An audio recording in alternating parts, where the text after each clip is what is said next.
It's hard to think of a car with a wider range of popularity than the Honda Civic. Seniors drive it, younger owners turn it into a tuner. It's been named the 2022 Canadian Car of the Year by the Automobile Journalists Association of Canada, as well as the 2022 North American Car of the Year. While its sales are vastly overshadowed by trucks and SUVs, as are all cars these days, it outsold all other cars in Canada in 2021, as it has for the last 24 years. For 2022, there's a new Civic that takes it into its 11th generation. Both the new sedan and hatchback earn the highest top safety Pick Plus designation from the U.S. Insurance Institute for Highway Safety. Most buyers will likely opt for the sedan, but it also comes as a hatchback. The best news for fans of row your own gears is that while the sedan only offers a manual transmission, in the $33,150 SI for 2022, all three trim levels of the hatchback come with an automatic or stick, starting at $28,000. That price gets you the LX, with naturally aspirated 2.0-liter four-cylinder, making 158 horsepower and 138 pound-feet of torque.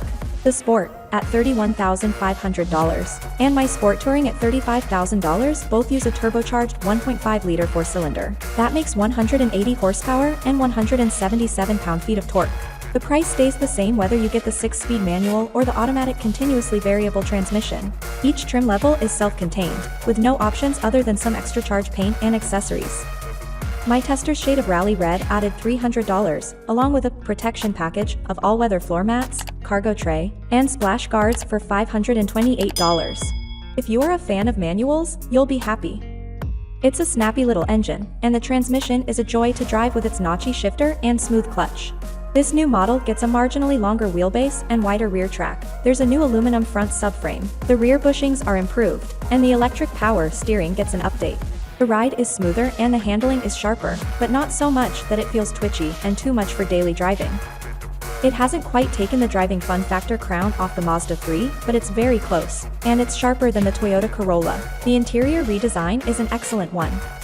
The Civic loses its busy, cluttered look, but not at the expense of its simple controls. Some automakers streamline the dash's appearance by stuffing oft-used functions into the center screen, but Honda has retained simple dials and buttons for the climate control and heated seats, and a volume knob for the stereo. The infotainment screen is now perched atop the dash, rather than in the center stack as it was before. That's common with many automakers, as it serves two purposes. It keeps your eyes up when you look at the screen, so you can better see what's happening out the windshield. And since there's no need for extra space in the center stack, the dash can be lower, improving visibility and making the cabin look roomier. The air vents are hidden behind a honeycomb strip that runs the width of the dash, each with a little joystick poking through for adjusting their direction. It's minor in the grand scheme of things, but it's a neat, good-looking little touch. And sometimes the details make all the difference. The cabin is roomy up front, and the redesign gives rear seat passengers the most room they've had compared to prior Civic hatchbacks, according to Honda. Cargo space is also generous, at 693 liters for the hatchback, versus 419 liters in the sedan. That said, I found the hatch to be heavy and a chore to lift. The entry LX trim includes such features as 18-inch wheels, emergency front braking, blind spot monitoring, although only the top trim adds rear cross-traffic alert, which most automakers bundle together. Adaptive cruise control, lane keeping assist, automatic climate control, push-button start, heated seats, and wired Apple CarPlay and Android Auto. The mid-range Sport adds such items as a sunroof, aluminum pedals, and dual-zone climate. The Sport Touring tops it off with extras including LED fog lights, rain-sensing wipers, auto-dimming mirror, power-adjustable seats, heated rear seats, leather upholstery, navigation, and wireless phone connectivity. Fuel consumption for the turbo-equipped hatchback with stick is officially rated at 8.5 liter per 100 kilometers in the city, 6.3 on the highway, and 7.5 in combined driving, slightly higher than the CVT's combined figure of 7.1 liter per 100 kilometers. In a bitterly cold week with it, I averaged 8.7 liter per 100 kilometers, and it takes regular grade fuel.